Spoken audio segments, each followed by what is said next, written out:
From the keyboard to the boardroom, this is the Business of Esports podcast. The fastest growing entertainment phenomenon of this generation. I, Prophet of Esports, joined today by my friend and co-host William Collis. Yeah, we got the book of esports out. It's a big deal. So everyone knows me as the Prophet and William as the Professor.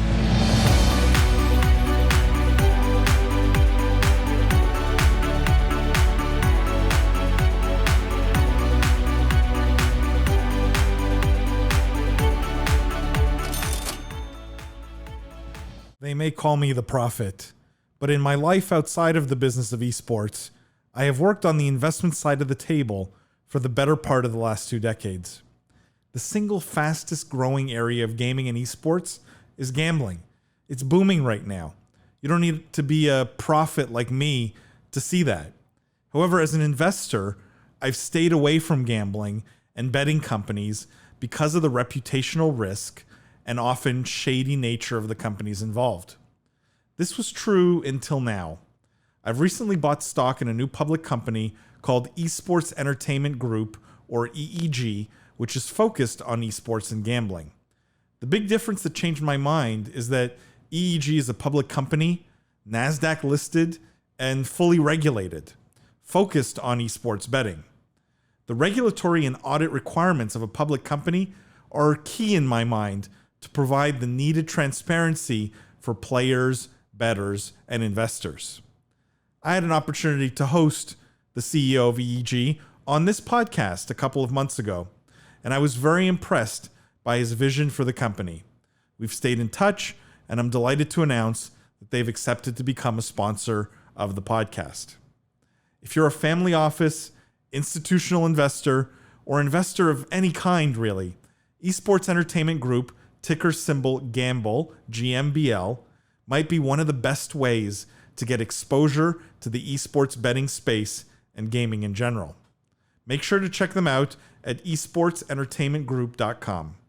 Having said that, I need to make sure to state that this is only my opinion. I'm not an investment advisor or selling stock in the company. Please make sure you do your own research and seek advice from a licensed professional if you're looking to invest in the field. From the keyboard to the boardroom, this is the Business of Esports podcast. I am Paul Dewalibi, and I'm joined today by my friend and co-host, William Collis. For those of you who are new to the podcast, welcome to the official podcast of esports. What we do here is we cover the most pressing gaming and esports topics and news of the week, but we look at all of it through a business and C-suite lens. We dissect, we analyze the business implications of everything happening in this industry. For our regular listeners, thank you guys for tuning in every week. Thank you for telling your friends about the podcast.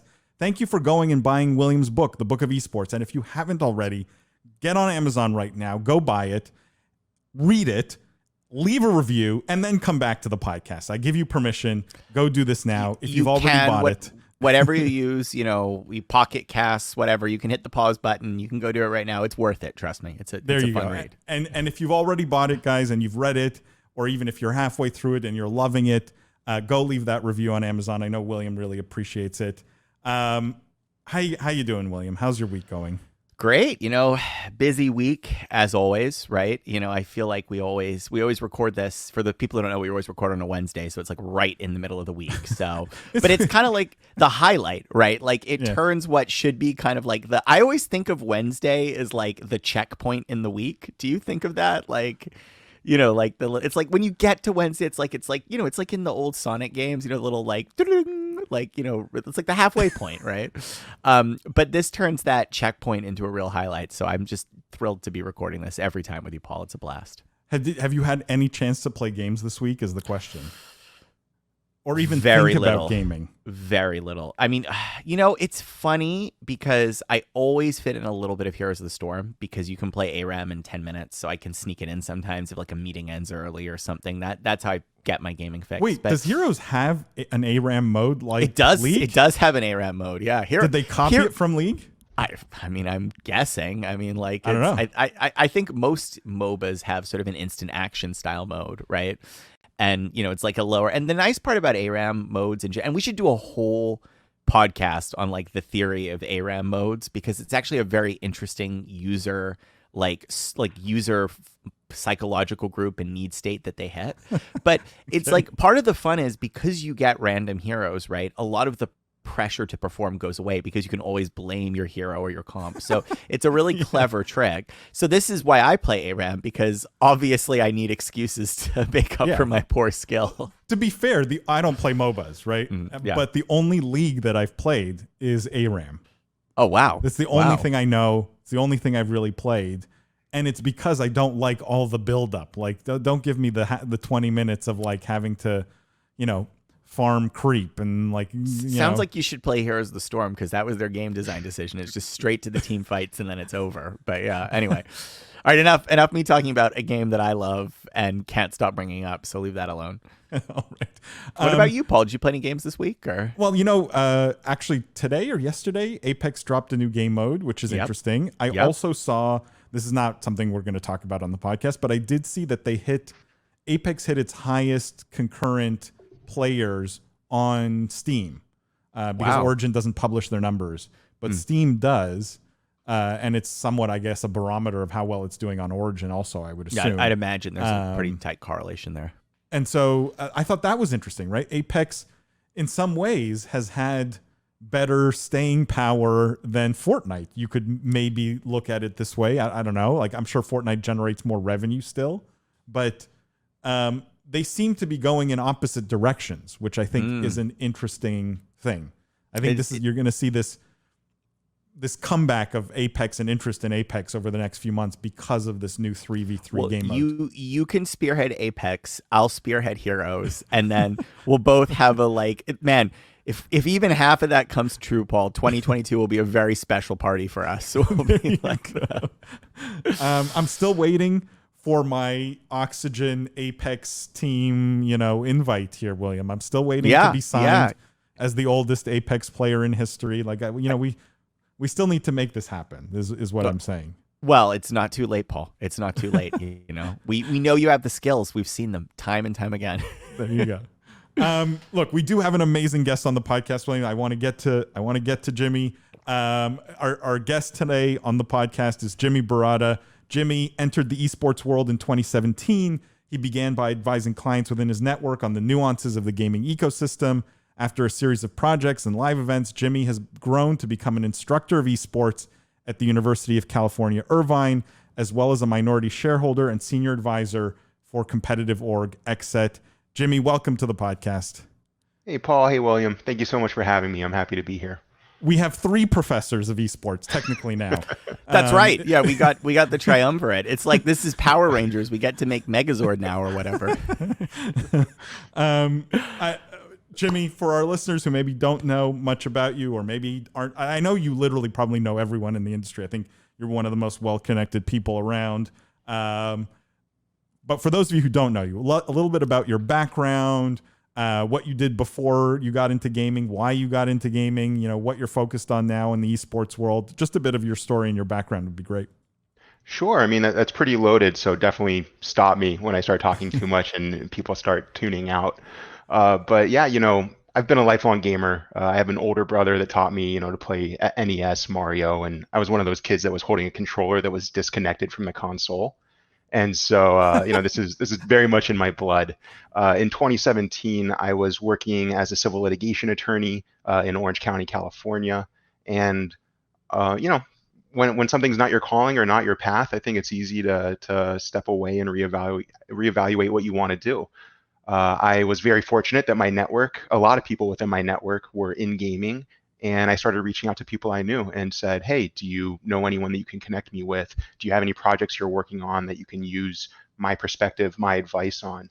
And it kind of snowballed from there. I can certainly get into detail on some of the first early stages of that, but so the very first person to respond was actually a mentor of mine, Larry Jackson. Larry is the head of content for Apple Music. Larry basically had an email sitting in his inbox from Clinton Sparks, formerly the VP of Biz Dev over at FaZe Clan. FaZe wanted to work with him to get musical talent to do God knows what. Larry had no idea about the industry, said, you're my esports guy. Let's take the meeting. Let's figure this out. I want to help you get into the space. And if it sounds cool, we can work on it.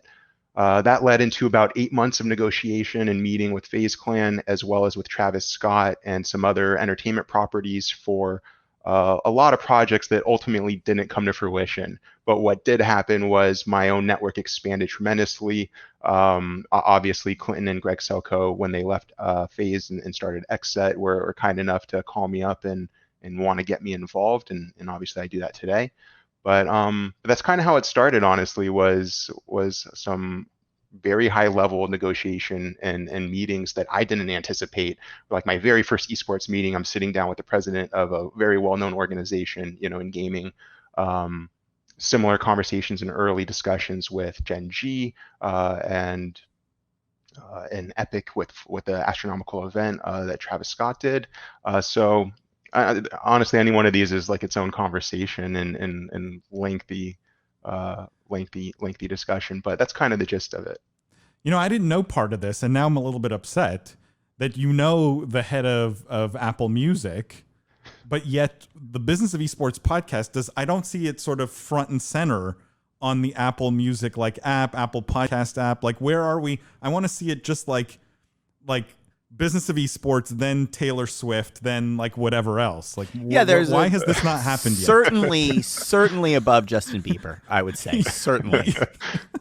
Well, let's work on my recurring guest slot, and then we can talk details. I love it. Jimmy, one thing that fascinated me about your background, especially, is being a lawyer is I guess there are lawyers that work in esports and gaming, but it was most definitely a career change for you. And my general question here, it's not specific to anything, but general question is, I get asked a lot from people who are maybe like mid-career, who see the gaming opportunity, are passionate about it, and want to get in.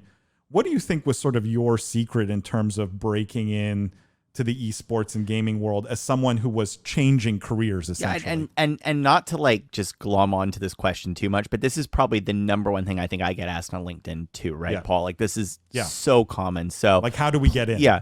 And it's true, you seem to have had, quite a lot of success, but also a relatively recent switch into the industry.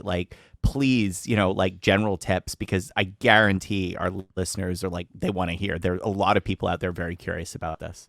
No, I appreciate it. And honestly, it was incredibly difficult and a long process. I do want to say for the listeners, I no longer am an attorney. I am fully in business development, strategy, general advisement in esports, which is where I want to be. And at that first meeting with Greg Selko, he offered me an in-house counsel job for FaZe Clan. And while I was waiting at Valet, one of the guys at the meeting came up to me and said, don't take that job. It's you want to be at this table negotiating, making the deals. If you become an in-house lawyer, you're going to be back at the office working on the paperwork that we're deciding here today. So, you want to be in biz dev, you want to do something else to keep your seat at the table. And that was honestly some of the best advice I've gotten in the last 4 years. But for me, it started off with networking, and I can't stress that enough, especially in this industry where you see it on a scholastic level, all these British Commonwealth countries that are adding esports to their curriculum, and they're seeing shy kids break out of their shells, become more confident in school, getting higher GPAs. The same is true in business, right? This is an industry that we're all passionate about.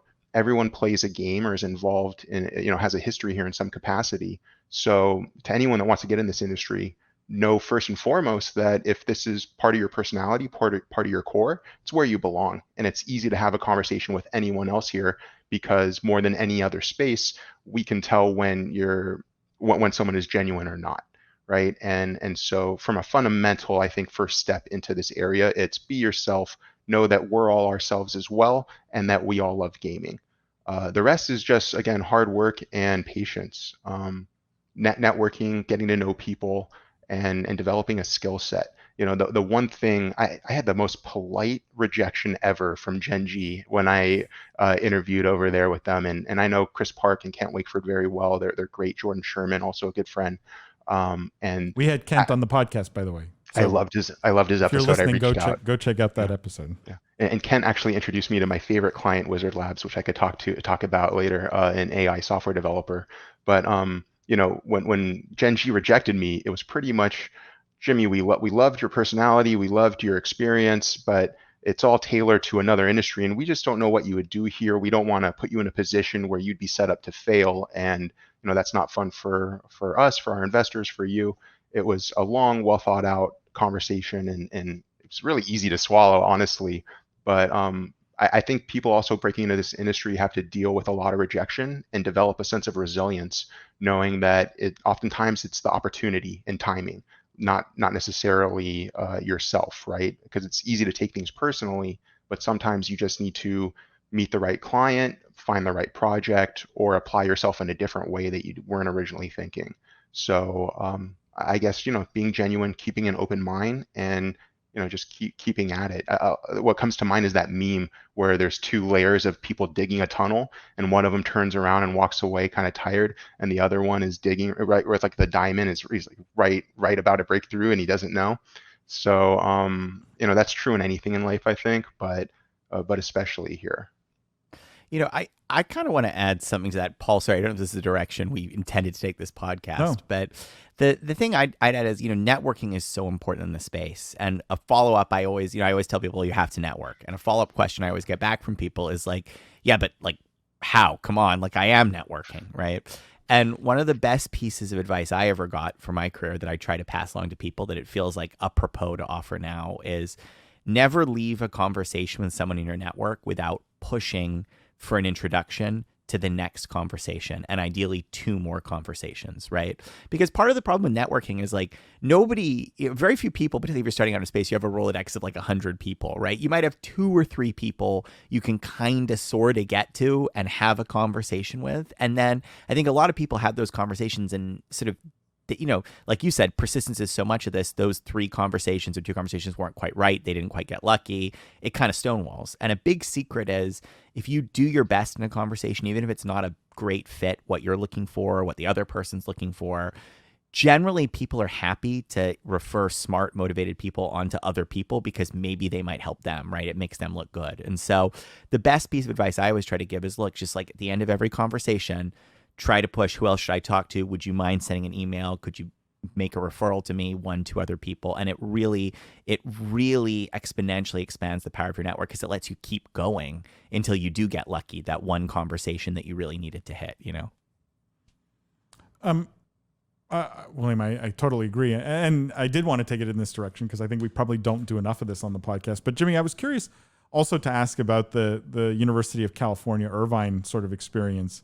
And what some of, because you touch on a lot of things in the esports space from, team to companies like Wizard and, some of these other projects you've got going on.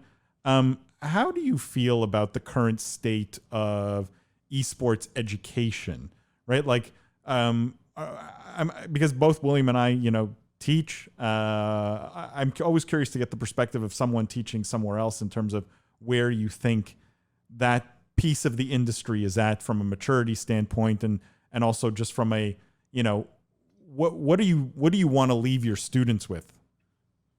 Yeah, and just a quick tangent on UCI. I actually a few years ago was enrolled to take the course that I'm currently teaching at UCI. I wanted to network. I wanted to meet other people. They had great seminars, great speakers, and obviously UCI is a brand name. And then I got incredibly busy and was fortunately able to drop the class at like the last ad drop day. And fast forward to 2 or 3 years later, and I'm emailing the instructor because we just had Mark Deppy on a live event I co-produced. And I said, hey, I would love to guest lecture for one of your classes. And they go, well, actually, how would you like to teach it? And that was kind of how I got the job. I was like, completely unexpected, and I'm very thankful for the opportunity. I've always wanted to do something like that. But back to the core of your question, which is, the current landscape or state of education, I see it in elementary and high school type setting to be a lot more successful than it is at higher levels. And I don't know if that's because they have more enthusiasm or a larger user base, but or more opportunity, because you do have these kids that are required to go through a specific curriculum, so they're forced to funnel through a new program if you add it or not. But I see it incredibly successful at that level, a little bit more difficult the higher you get, which is odd, right? Because the higher you get, typically the pyramid gets pointier and sharper, meaning all those minds want to be there and they're more motivated, more educated. But consistent with a discussion that the two of you had last week with the Esports Certification Institute, you know, what's a cash grab? What's there legitimately? What you know, it's hard to evaluate the different opportunities available for education at higher levels. That's why I like UCI, and I'm sure that's why both of you like teaching as well, because you know you were able to vet the program for yourself and teach something subject matter that you wanted to teach. I'm currently in the same discussion with Tiger Woods Foundation. Tiger Woods is a nonprofit. They want to develop an esports certification program, but the biggest question is what makes it valuable. You know, can we do something where this isn't just a piece of paper? This has true value to the people that go through it. That's their primary concern, which is wonderful. And you know, I'm kind of helping navigate those waters and see if we can come up with something that is of value. And fundamental to that, and to finally answer the question, what's valuable in these programs, I think, first and foremost, is I think just developing a fundamental way of thinking. You know, going into esports knowing that it's different than other industries, that you have to, I mean, that's why I love your guys' podcast, honestly. It taught me to think of things from a higher perspective than I was accustomed to, and adding that to my dealings, to my consulting. I mean, I told Paul this in confidence in private. I just said, you know, sometimes I just take your opinions, you know, your Williams opinions from the show, I repackage it, and everyone thinks I'm brilliant. But truly, it is about, I think, you know, some people open up the New York Times every morning. In our industry, you need to open up the Business of Esports newsletter, email. I read your emails religiously. I watch the show, and other sources as well that we won't plug here. But Jimmy, your check's in the mail. Thank you. That is really an incredibly warm endorsement, and that's wow. I have a huge smile on my face. Now I'm thinking, William, we need to be packaging our takes as NFTs so we can at least get a cut Paul, of when people repackage it, right? I've long been saying we should NFT everything. It's NFT like everything. It's the time, yeah. Which, by the way, the world's first esports NFT, which we minted here at the Business of Esports, because of the increase in the price of Ethereum, has been reduced in price. So go check it out. The original world's first esports NFT. Yeah. much more reasonably priced now. Only, what is it, 10 Ethereum now? What are we at? 12. Like 12. Oh, very reasonable. Very reasonable. Come on, from 470. Oh, much more. This is the discount of the century. Yeah, Buy you your should have scale. led the podcast with that. Like, why would you not own that NFT? I try. It's the stealth plug here, William. Right? You saw how I slipped that in, just like that. Well. Speaking of slipping stuff in, I think we have some exciting news topics to jump into. Tons of news. So much news this week. We're not going to get to all of it for sure. So make sure you check out the live stream, guys. Every single week, 8:30 p.m. Eastern time, every Wednesday. We cover all the stuff that we just couldn't fit into the podcast. This week, there's like a dozen stories. There's no way we're going to get to all of them on the podcast. So go check out the live stream if you love the kind of content we make here. Guys, let's start with Riot. Okay, Riot Games made a bunch of waves this week. There were a lot of people talking about this story. I will bring it up here so you can see the headline here. Riot Games updates its privacy notice to start developing voice comms moderation. Let me just show you the other headline, also related. It's the same story, but this one's a bit more telling. Riot Games to record Valorant voice chats and review for harassment and hate speech. It says there are currently no plans to implement this change in League of Legends, according to Riot. So basically, it's dead simple here. They've changed their privacy policy so that now Riot will record everything you say in voice chat and be able to review it to see if you're toxic, basically, and I assume be able to ban people if they are being toxic over voice chat. I wish I kind of want to create a little video, like, or call it our tinfoil segment. Like, do any of you believe that Riot here is being totally virtuous and this is all about banning toxic players? I 100% do, Paul. I mean, that's good, really William. what I was this is hoping all that. No, but no. Quite seriously. I mean, obviously, this is like such an interesting news story. I mean, this could be our only news story, I think. There's so many implications to tease out of this, both for Riot's slate of games, for how other publishers might behave in the industry, and also candidly for how chat software like Discord is going to behave going forward, right? Like this is a really, because again, Riot is an industry leader. This isn't like, publisher 3592 doing this, right? This is arguably the gold standard. So this is a lot of implications. I definitely do believe toxicity is a piece here. I really do, because people behave differently if they think they might be recorded. I think that's just human nature, right? So there's a built-in deterrent effect, even the possibility, right, that it might be monitored or in some way like could have some benefit there.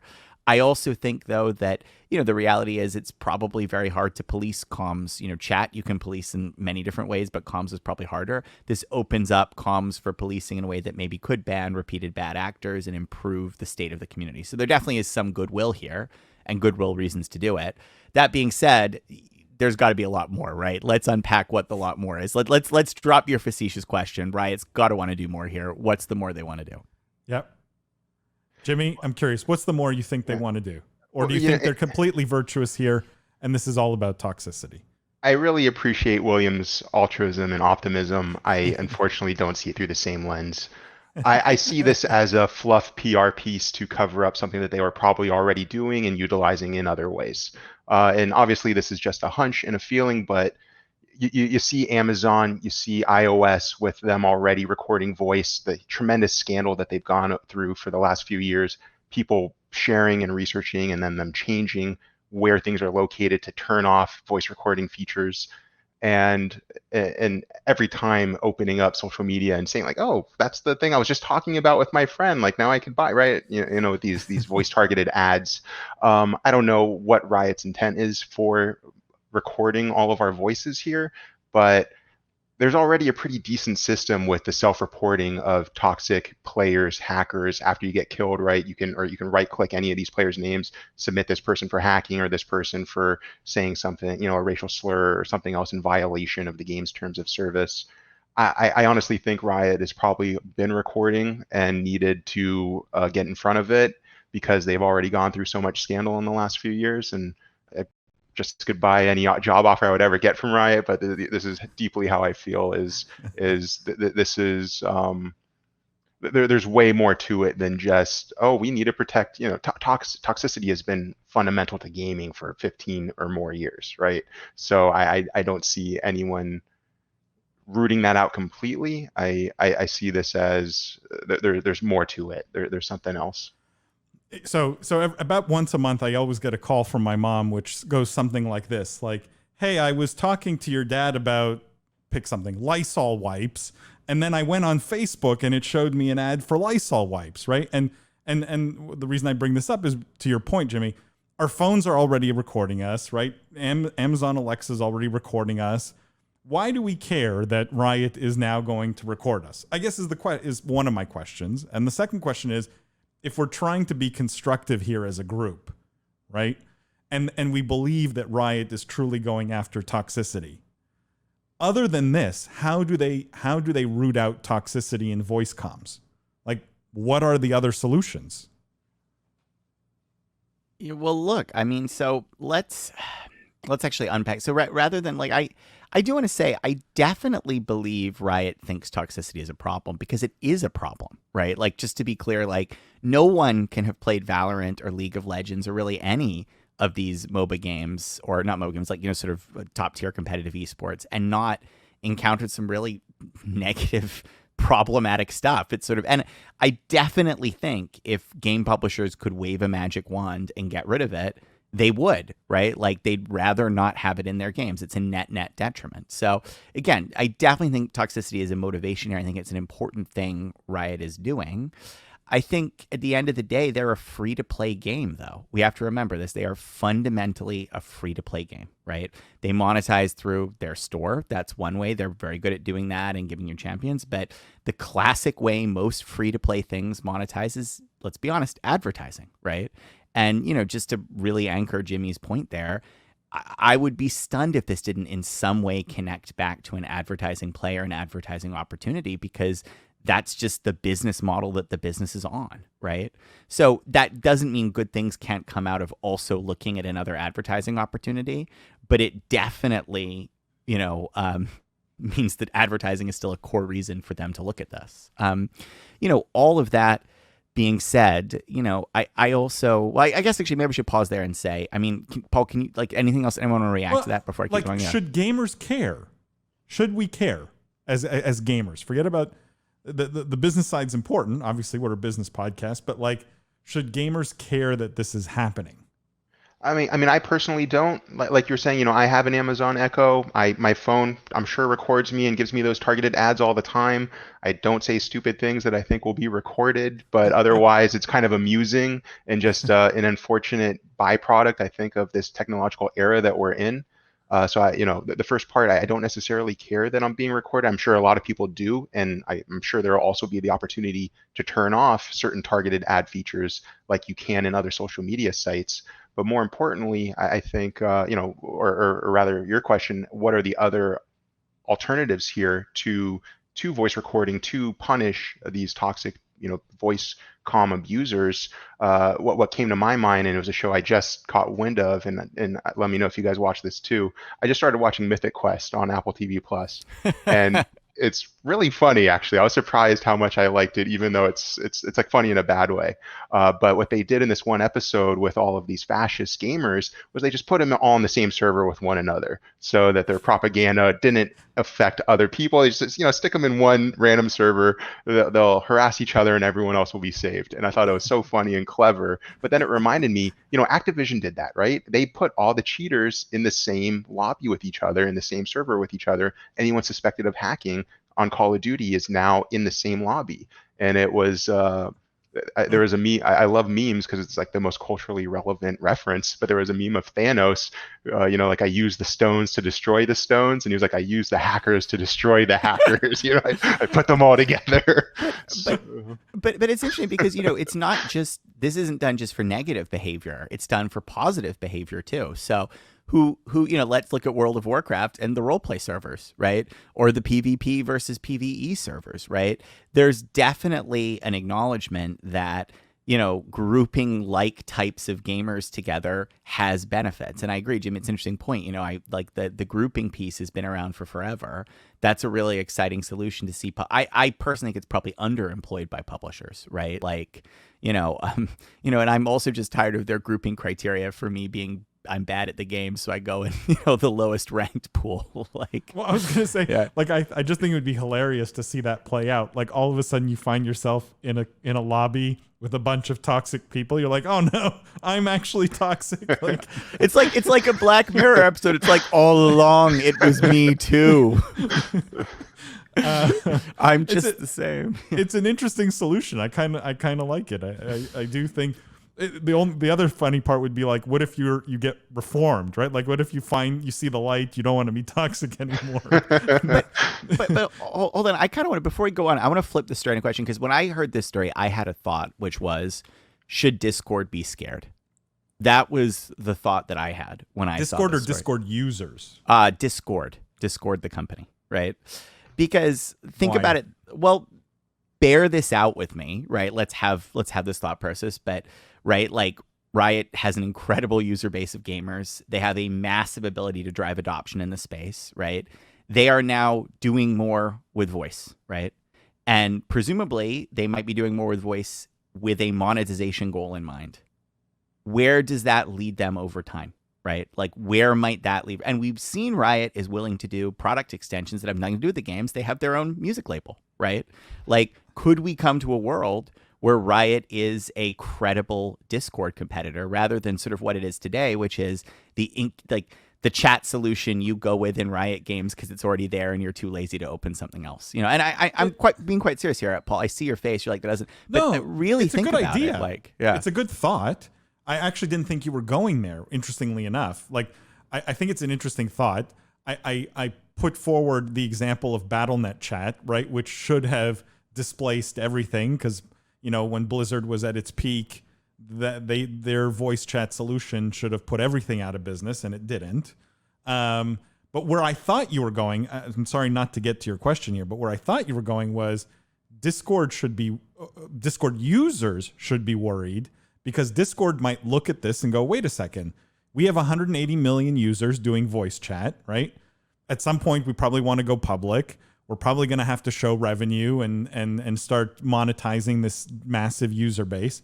How might we do that? Maybe we record everyone's conversation so we can sell very targeted ads or sell data, or right. And they may say, well, League of Legends is doing it, or not League, Riot's doing it with Valorant. Like, why can't we record conversations too?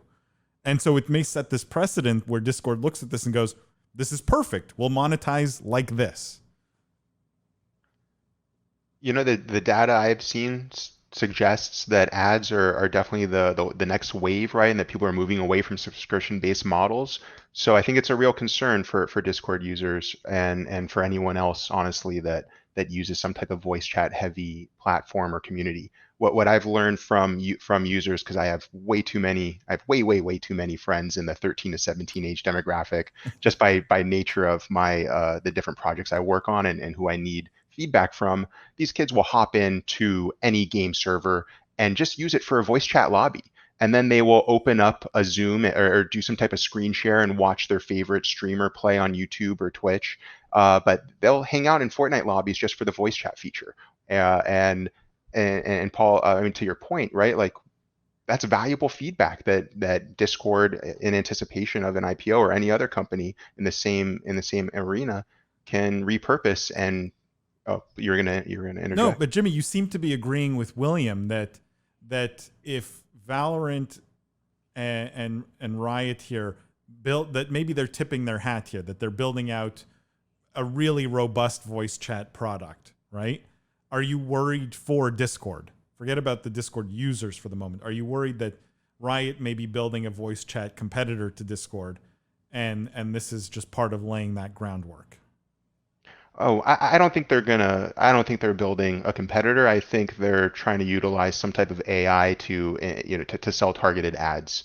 I also think, and my initial distaste at this article was really just how it was phrased. I just don't care for the whole, we're doing this to protect you from toxic.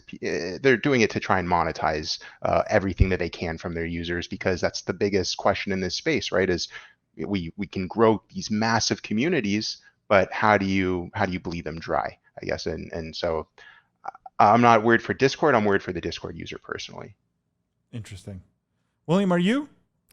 I was wondering just a question. If I were Discord, I'd be concerned, because I see two arrows fired from bows that lead in the same direction, right? Like, fundamentally, you know what I mean? But they also have given you a clear, like, if you're Discord, you're somewhat happy at this announcement because Riot has done something before you have, and so you don't look like the bad guy anymore, right? Riot has created a precedent that you can just follow, and if anyone criticizes you, you go, well, Riot's doing it, right?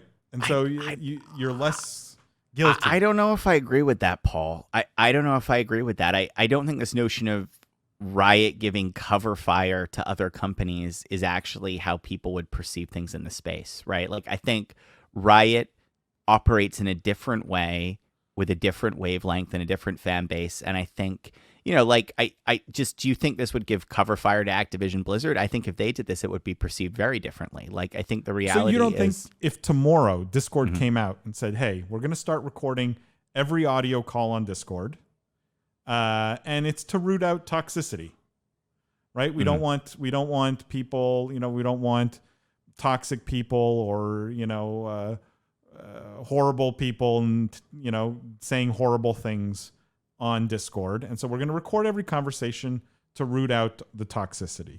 Do you don't think that the Riot announcement gives them some cover fire to do that? I mean, sure, it gives them some, but I think it's, I don't know, maybe I'm naive here, but I tend to think that one thing I've really learned about esports is each publisher and each company has its own sort of, I guess, like, what I say, community armor score, right? Like, it can bear, like, there's so much goodwill built up in a property, which determines how people perceive the actions of that particular company or business, right?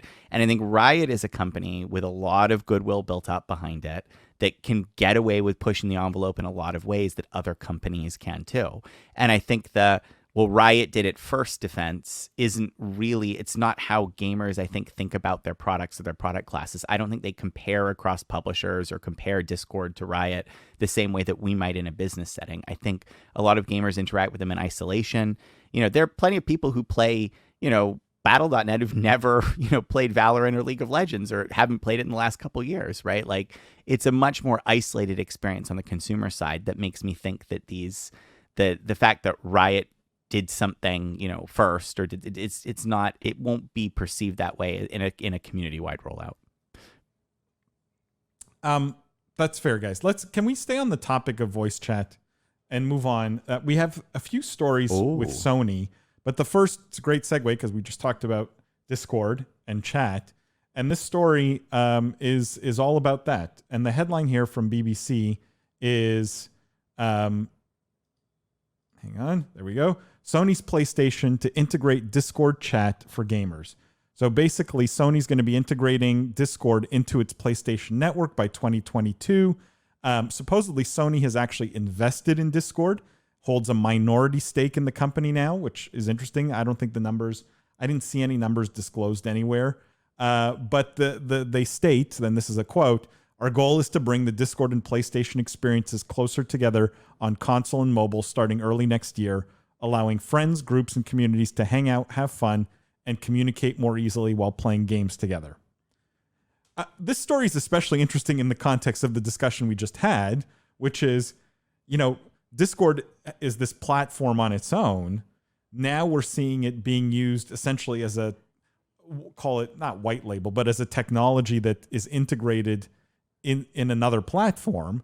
Could Discord, by doing this and having their own platform, become sort of the de facto standard for voice communication? Like, do you guys think that this is a major, major win for them being integrated into PlayStation Network? I think it's huge. I mean, it's another platform to acquire users through, right? So it's very big news for Discord. I think on this podcast previously that this sort of feels like it should have been integrated with Microsoft. I think it's also a win for PlayStation. You know what I mean? Like, I think they need to bulk up their online and their community features. And I don't know if adding Discord does it the same way it would have done it for Microsoft, which already had a rich suite of things to bolt it onto and cross-leverage with. But I think it's a very good start for Sony in terms of continuing to amp up its sort of online community-driven offerings. It's also interesting to me that it's paired with, like you said, the investment that's referenced there. Because again, typically, I don't think Sony is in the business of holding small minority stakes in lots of different businesses unless they're not thinking about an acquisition down the road, right? Like, typically, you put in a little bit of capital to learn, to have a seat at the table with an eye to a much larger strategic investment or a purchase down the road. So this all hints to, Discord's future as well. And I imagine if you think Microsoft might be a likely buyer, and we certainly did, and there were some rumors about it, right? There were rumors about it, right, Paul? If you think Microsoft's like the buyer, Microsoft was rejected. Yeah, was rejected. Yeah. Then Sony, is the other side of the street, right? Like, they're literally the Burger King across from the McDonald's. If you're thinking about going there, you might as well check the menu on the other side first to see how much they charge, right? So, I think it's win-win is the takeaway. Here's my question, Jimmy, for you, which is your Discord, right? You're dominating the gamer communication space, right? No one's using the in-game for the most part. Like, everyone who's playing is using Discord. And so you go to Sony and you say, hey, use Discord as your voice chat because people are going to use us anyways. So you might as well integrate us into your, existing infrastructure, existing tools. Do you not think Discord could go make this same pitch to Microsoft still? And maybe it's even stronger now because you tell Microsoft, by the way, we have all the Sony players who are going to be using Discord technology to chat, right? We can make it all connect. And so by Discord being the voice communication layer across all platforms, do you think that's their play here, or this is just a one-off deal? So that's the hardest part for me to grasp here, is the rejection of Microsoft within this immediate investment and partnership with Sony, because I saw this as the future of cross-platform gaming. me as a PC gamer, whenever I play with console gamers on PlayStation or Xbox, the hardest part for us is voice chat. Not none of these console gamers can just load up Discord unless they want to do it maybe on their phone, and then they have two different headsets. It's a huge headache. So we end up going with a lot of times we use Xbox chat because there's an app for it, on PC, or we do in-game chat. And when I read this story, I thought, well, this is great because this solves a huge problem. The native voice chat platforms on consoles is shaky at best. Even the Xbox One I mean, frankly, it's terrible. It drops out all the time. It lags. The interface is sloppy. So I loved this. But to announce this right after rejecting Microsoft, how do you go back to Microsoft and say, hey, we use you to gas up our deal with Sony to get a bunch of great press, and you're still going to have to work with us because now we're too big to fail and unavoidable. It's kind of, again, that's where I'm scratching my head, is where do you go next from here? Because I love the interconnectivity and just bridging this cross-platform gap. But to go back now to Microsoft in 6 months or however long it is, how do you think they're going to receive that phone call, right, or that first meeting? I don't know, not well. Maybe not well. You're right. I think this confirms, though, that Discord is gonna go public. There's no buyer, I think, for Discord at this point. The two big potential buyers, in some cases, I think are off the table. But William, how do you feel about Discord as a destination, as a standalone platform, versus Discord as a communication layer that gets embedded everywhere? Do you have a feeling on sort of one path versus another? I mean, it's tricky. It's interesting to me because you would think that Discord would rather be a true platform rather than just a bolt-on to existing. You know what I mean? Like, you would think that Discord recognizes the value of building an independent destination, right? That's how you maximize the monetization potential from your users. But that being said, I wonder if for them, I still get the sense that, and this is maybe unfair, I don't know if somebody else can, but like, I still get the sense they don't really know how to monetize. So they're still on the challenge of grow users, right? This definitely checks the grow users box because now you can get all the PlayStation users. This is really significant. And so if you take that strategic perspective for the company, it's let's just get every gamer in the sun, somehow in our reach. And then we'll figure out how to make 10 cents per user or whatever it's going to be.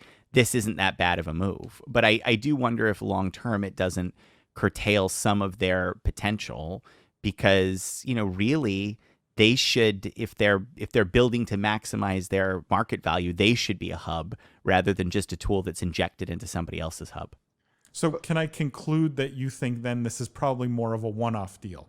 That it doesn't make sense for them to pursue hey, we want to be the integrated communication layer for everybody, and therefore this is just a one-off, maybe to spite Microsoft, maybe because it was part of the deal with Sony's investment, that this is a one-off thing and we probably won't see them doing 5 more deals like this.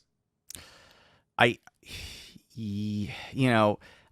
think the reality is a deal like this will beget more deals like this, right?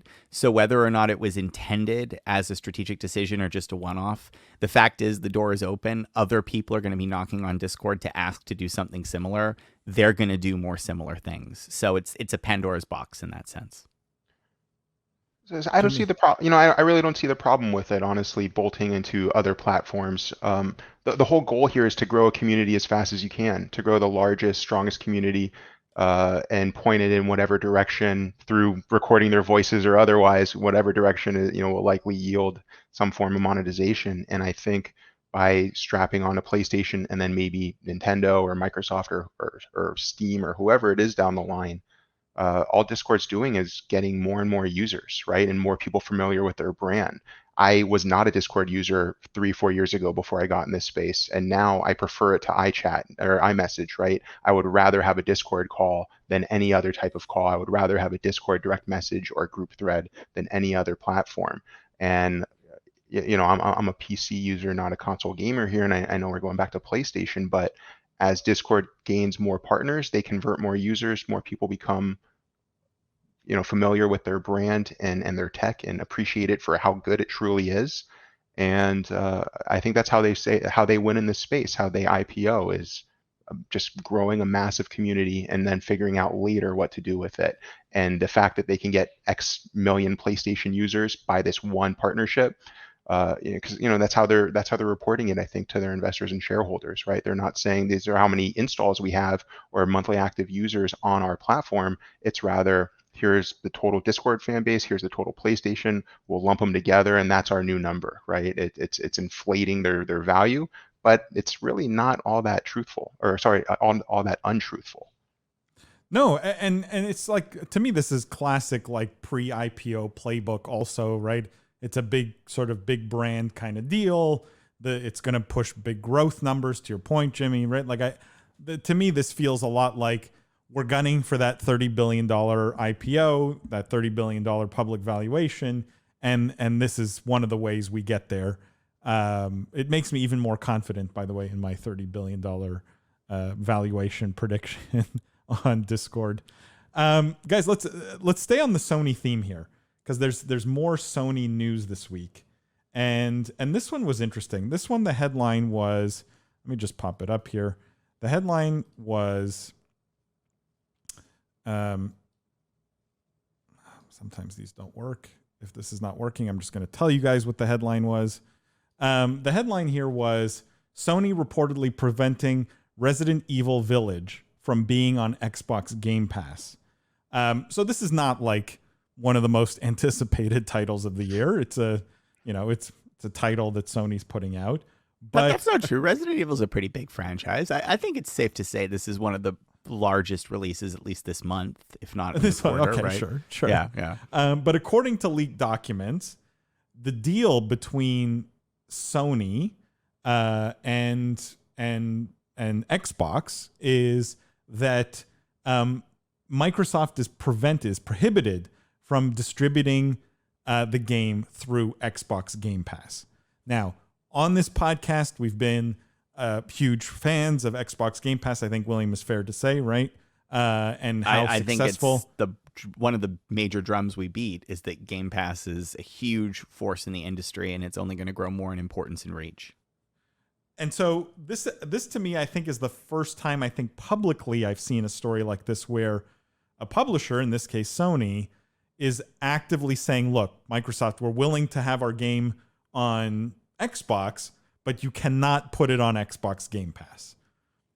Is this a red flag for Game Pass, William? I don't know how you're seeing this. This is the power of Game Pass, Paul. This is the power of Game Pass. This is how dangerous it is in the industry as a force for control for Microsoft, and because Sony is willing to let it go to what was previously the ultimate taboo, like cross system. Now they're happy to let the game go to an Xbox so Xbox users can buy it, but they are not willing to let it be part of Game Pass, right? They're essentially saying that to some extent they view Game Pass as more of a competitive threat than the Xbox console, or at least an Xbox console launch, right?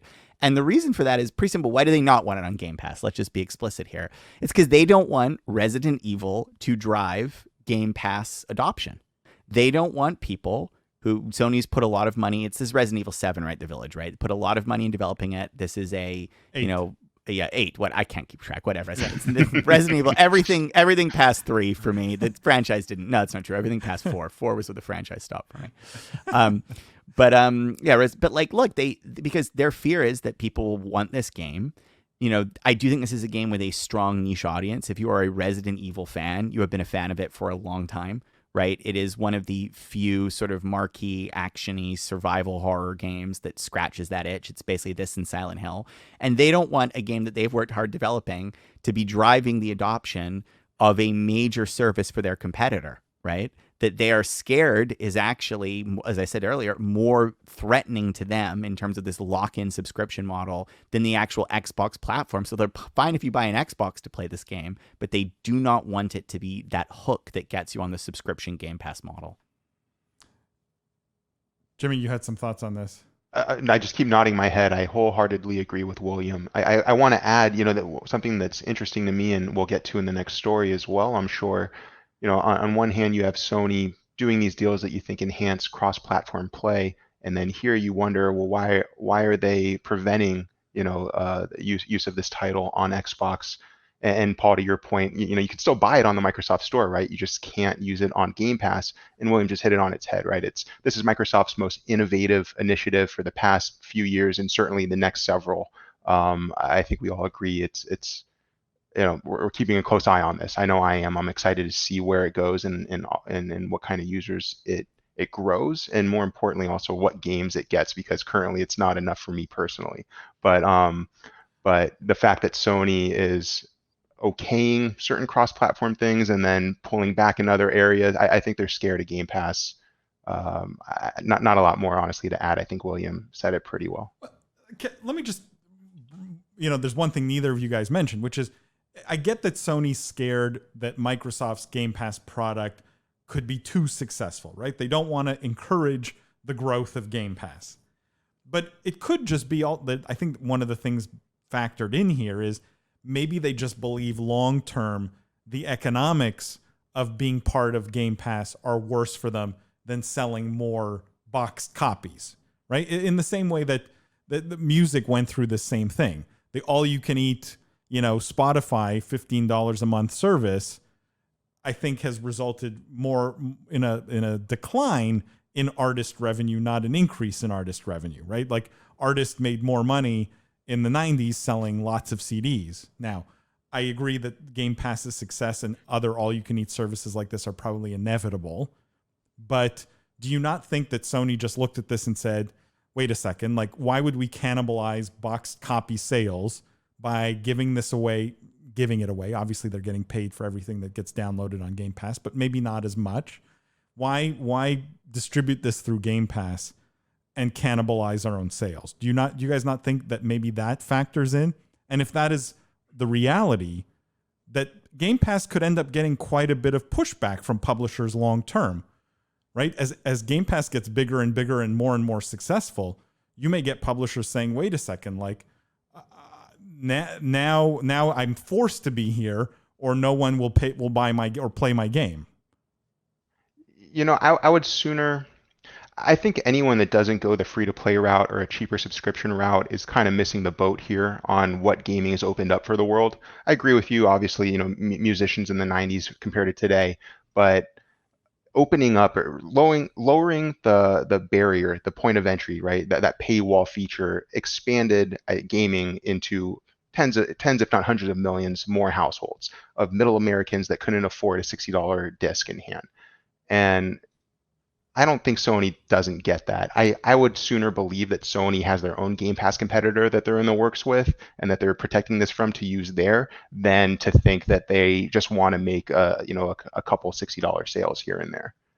So you don't think we will ever see pushback from publishers en masse, like in quantity, against Game Pass type services? You might, but it's different than what's happening here. Right. I think this is really a war of strategies.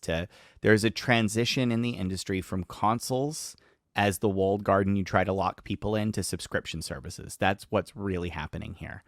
And I think that it's most apparent Sony is firing a volley in the early stages of that war. There could be another war about subscription services eating the revenues and pricing power away from publishers. And we might see that war too. It's certainly a possibility, because subscription services are appealing to consumers because they get the cost out, right? Like, you get more games for less money. It has to come from somewhere. Spoiler alert, it's coming from the people who make the games, right?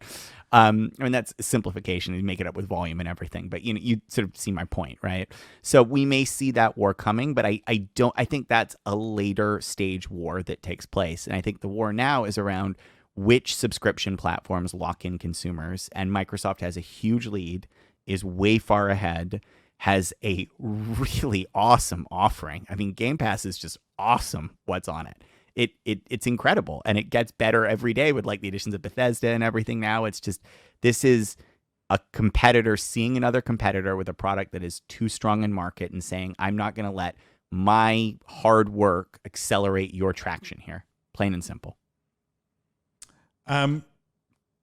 Guys, before we move on to the last Sony story, we've got a third Sony story. I just, one quick word. Guys, the single fastest growing area of gaming and esports is gambling. It's booming right now. You don't need to be a prophet like me to see that.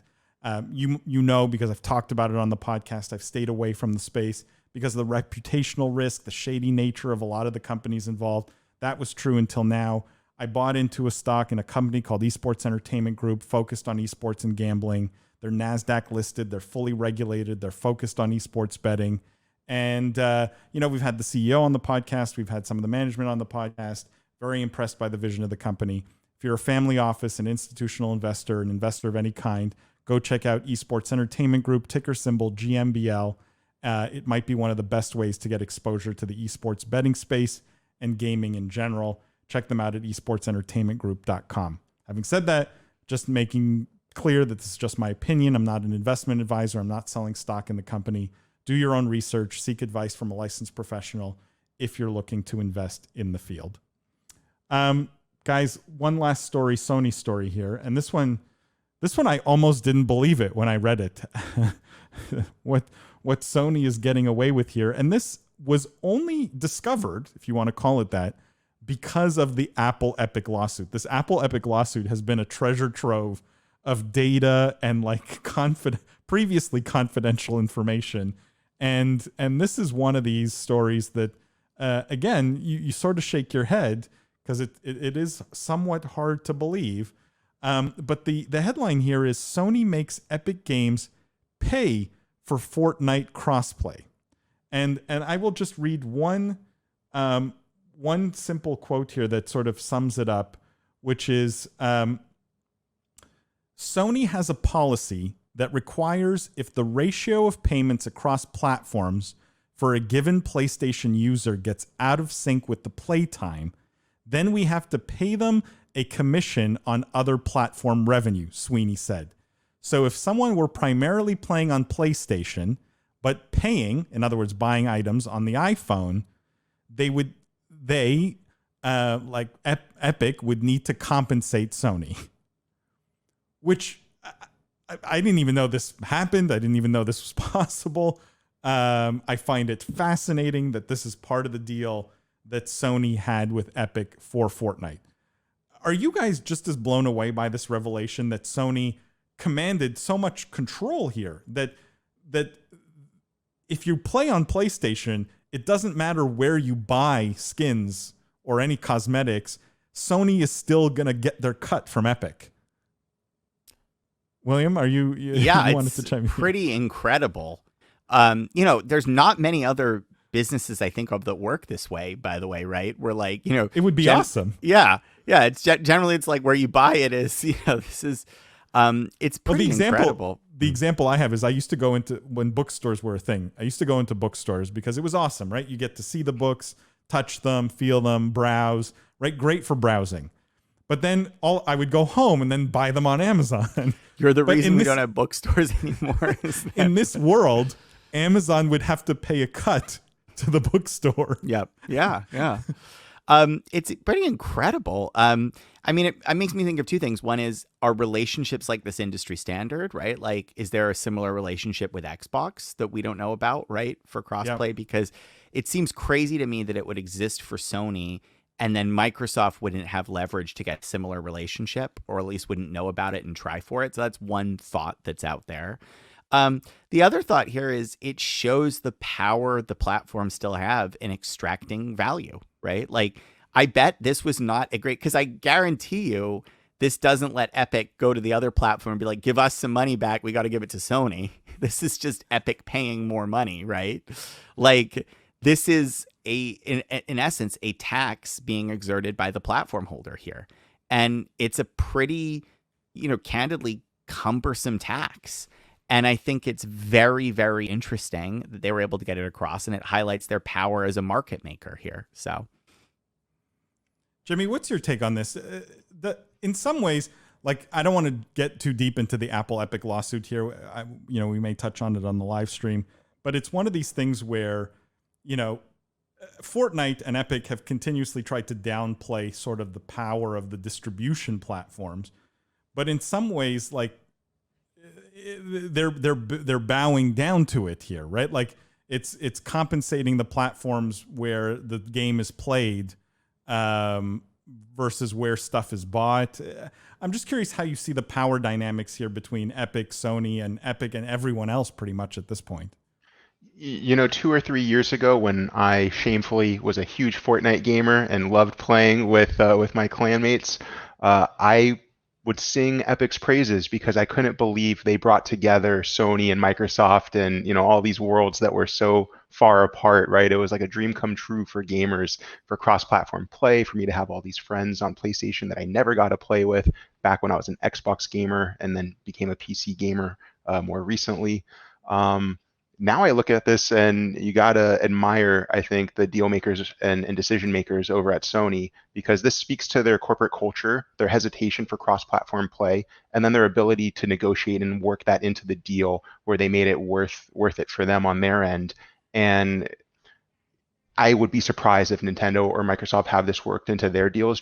Well, maybe Nintendo, but Microsoft never had the same hesitation, I think. They wanted to just open up, right, and connect everybody. But I would be surprised if they didn't renegotiate or next phase, right? It's like, hey, wait a minute, what about this rev share thing that you guys are doing? We want in on that now. It's incredibly clever. But yeah, I went from really valuing Epic's finesse and deal making ability to seeing from this article that was actually Sony all along. Epic's just footing the bill. Is it safe to conclude then that crossplay really can only happen if dollars are changing hands? Like, none of it is altruistic in any way, right? That essentially the developers of the games need to pay the platforms to open up.